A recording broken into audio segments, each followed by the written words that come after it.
Ako ste ovo bar jednom radili, niste jedini. Našao sam stvari koje su se sigurno svima vama desile. Zato dok ste u školi i zezanje nacrtate nekom nešto na papiru i to je to, bude samo smešno, ali ta osoba uzme i škraba vama ceo papir. Znači to sam mrzeo najviše na svetu. Bukvalno se ti šališ kao ne misliš ništa loše, nacrtaš smajli na papiru i ta besna osoba uzme namjerno iz bese i škraba, nema ništa gore od toga, nemojte biti ta osoba. Bukvalno bi uništi cijelo raspoloženje tokom cijelog dana, posle tog želite se potučem. Zato dok kada ste sami u kući, noć je, samo odjednom sa periferinom, ovo vidite, nešto prođe, znači ubeđeni ste da ste vidjeli nešto kako je proletilo, a sigurni ste da ste sami u kući, nema ništa gore. I to mi se uvek dešava kada gledam u telefon ili kompjuter i samo slučajno desno vidim da ovako nešto proleti. Sad konačno znam da ja nisam lud u glavi i da se to zapravo svima dešava, jer se vama ovo desilo bar jednom. Sigurno ste redom testirali kao da li vam se ide u WC, stanete u mestu pre nego što izađete iz kuće i kao sve je okej, ali posle 5 minuta u autu vam se već ide u WC, znači nema gore ničeg, bukvalno nema gore. I još svako crveno svetlo je vaše, jedva istražavate, svaka rampa se spusti ispred, apsolutno uvek kada mi je hitno, ovo se desi, bude gužva u saobraćaju, hoće stomak da vam eksplodira, ne flaša, ne. Okej, konačno lik došao do WC-a, najbolji osjećaj ikad. Mogu da se kladim da ste sigurno ba i redom u toj situaciji bili, nemojte lagati. Oni spasioci koji puštaju ljude sa tobogana nemaju smisla, znači bukvalno pomeraju samo ruke ovako random nešto ni ne pričaju. I kao vi kada pitate možete li idete, on radi nešto ovako, kada krenete, lik stane u fazonu, ne možeš da ideš. Nikad mi nije bilo jasno šta pokazuje rukama, jer ti misliš da ti je rekao kao, uradi ovako nešto i ti misliš da treba da ideš. Ali kad kreneš, zapravo nisi trebao da kreneš, nema smisla, bukvalno. Treba samo da stave semafor iza tobogana i onda znaš da treba da se spustiš. A ne lik koji radi ovo rukama i ti treba da skontaš šta to njegovo znači, ne znači ništa. Molim uzmite vašu ruku i ostavite like, a ne kao velik samo da radite nešto bez veze. Jer postoji nešto gore, kada sedete WC šolju i prehladno je, ovo je nešto najgore na celom svetu. I uopšte to niko hladno da ne možeš da izdržiš, nego je neprijatno, onako je užasan osjećaj, fuj. Sad ono kad roditelji pričaju na telefonu, jako je bitan razgovor i onda vama traže olovku, a vi ste u fazonu ne znam gde je, a zato da vama treba brzo da napiše. Najgora panika ikada. Bukvalno ideš po kući i nemaš pojma gde da nađeš olovku. Mama koja stoji ovako na telefonu i čeka u fazonu, dajte požuri, moram da zapišem broj. Ili tako nešto. Ili još gore, kada donesete olovku i olovka na kraju ne radi, pa nema gore. Znači još gore. Ako imate brat ili sestru, sigurno ste ovo radili kada sipate sok, tačno merite da bude isto. Ne znam zašto, ali svi su to radili. Čak i kada dođe drugi drugarica, uvek izmerite da svako ima isto, kao da će vas neko ubiti ako nema isto. I kad dobijete čokoladicu, uvek merite da bude tačno pola. Nemojte da me lažete, znači znam da to radite. Ovo je neki next level i bukvalno meri lenjiro, brate, ovo je nerealno. Kad nastavnica deli testove i devojka od koje su svi prepisali, one koje je najpametnije napravi facu u fazonu, o ne, vi već znate da ste sve pogrešili. Zato ne prepisujte, čak i najpametnijima može ovo da se desi i vi dobijete jedan. Najgore osjećaj kad jedete nešto što je jako dugo stajalo i onda se sve mrvi onako. Ovo je preuveličano, ali znate tačno o čemu se radi, ljudi, 100% snimali to. Pogotovo kolačići oni, znači bukvalno sve pada ovako. Stvarno imaš osjećaj kao da padaju kamenčići iz njega koliko je tvrdo. Nikad ništa gore. Ali iskreno, nekad su kolačići ukusniji kad odstoje. Nemojte da me ubijete zbog ovog, ali meni iskreno ukusnije. Ovo je najgore kad vas bez ikakvog razloga krene ovde bol, ona najgora. Užas! I onda konačno udahnete duboko da prođe i opet vas zaboli.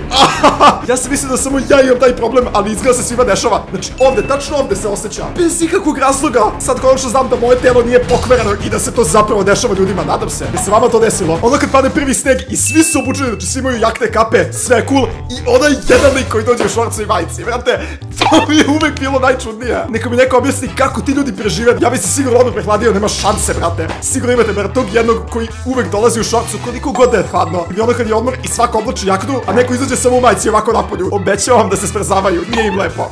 Kad legnete i zaboravite svetlo, nema ništa gore, bukvalno gađate bilo čime što je prvo tu. Nemojte baš sa vašim Nintendom zato što će se polomiti sigurno, ali jastuk uvek može da posluži, znači ja uvek gađam jastukom. Ono kad žurite da završite test, bukvalno imate 2 minuta, a vaš mozak koji sedi onako opušteno i ništa ga ne zanima, a vi se bukvalno ono fokusirate u fazonu ste, please, molim te samo da završim. A ovo je vaš mozak koji sedi u fazonu je, okej, gde ćemo sad, šta se dešava? Sigurno se sećate da ste nešto naučili, pokušate da napišete, ali mozak ne može ničeg da se seti i nema goreg osjećaja. Tad mi dođe bukvalno da uzmem, iščupam mozak i izbacim ga, jer je beskorisan. Mateja i Lenka su deo Rock Fema, ostavite i subscribe da postaneš deo najjače porodice u YouTube-u. Na Rock Fem shopu su sveteći duksevi još uvek tamo i to je samo još 8, 12 i 14 veličina, tako da požurite i uzmite vaš. Ovo vam se 100% desilo kada idete da pitate mamu da smete negde da odete i čujete mamu dole kako viče na nekog i jako je besna. Bukvalno svi su u tom fazonu, okej, idem nazad. Najgore je kad baš tad morate da pitate mamu, jel mogu da odem tamo negde ili da uradite nešto, a ona je već besna. Znate da će odgovor biti ne, tako da se ovdje samo udaljite kao ovaj lik. Lik je bukvalno uzeo u fazonu, ne, ja ne pitam to danas. Nema gore kad ste sami u kući i znate da niko neće doći. Spremni ste da jedete i gledate nešto na YouTube-u i šta već i onda ulazi neko. I ne možete da gledate, nema gore gošća, a tamo se sprema opremili da pojačate, da nikom ne smetate da jedete i da uživate, ali onda neko uđe. Znači to je najgori osjećaj ikad. I još gore kad već krenete da gledate i najzabavniji moment i neko vam uleti. To mora da se zaustavi nekako, ne znam kako. Ne znam što ovo nastavnici rade, ali kada ceo razred uredi loše kontroli ponašaju se kao kada uđu u učionicu jako besto i onako iznervirano, onako kuckaju o sto. Prvih par minuta ćute i samo vas gledaju ovako i vi znate da ste nešto zgrešili i vidite da nosi kontroli. Zašto to rade? Bukvalno imate osjećaj kao da ste ubili nekog i da je zato nastavnica besna vas, a ne znam što ste uradili malo lošije kontroli. Uvek glume tako kao da su besni i kao da će vas sad previti sve. Kada ležite uveče gledate telefon sve je sjajno, u sobi je mrak i vidite jednu stvar koja se bukvalno pomera. Znači znate da je to duks, ali se pomera i kad upalite stoji u mestu. Ne znam zašto naš mozak napravi da se stvari koje su okačene bukvalno pomeraju kada je mrak. Oh my god, sad mi ovo stvara traume. Nema gore. Najviše mrzim kad bacim pun odeće i napravi se bukvalno toranj od odeće. U sred noći izgleda kao čovek koji stoji. Užas. Zato sve sklonim pre nego što spavam.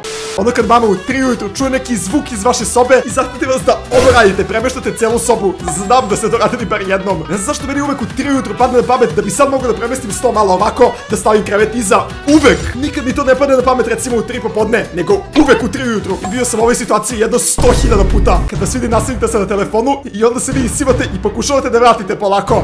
Ali najveći problem je što bukvalno ste onako užasni u tome, tako da čim vas vidi nastavnik da pomerate ruku, padne telefon dole. Ja sam imao traume od toga, zato što svaki put kada vas vidi nastavnik i vi znate da vas vidi, već vam ne bude dobro i tresa vam se i ruka i sve, tako da ispadne uvek. Ove lik je bacio telefon nastavniku, to ne radite. Petljivo najgore kad saznate da vas nastavnik gleda i da radite nešto loše. Svi se isivaju tad. Prestanite da mljackate. Znači, ako ste vi lik koji mljacka dok neko jede, please, stanite. Nema odvratnijeg zvuka.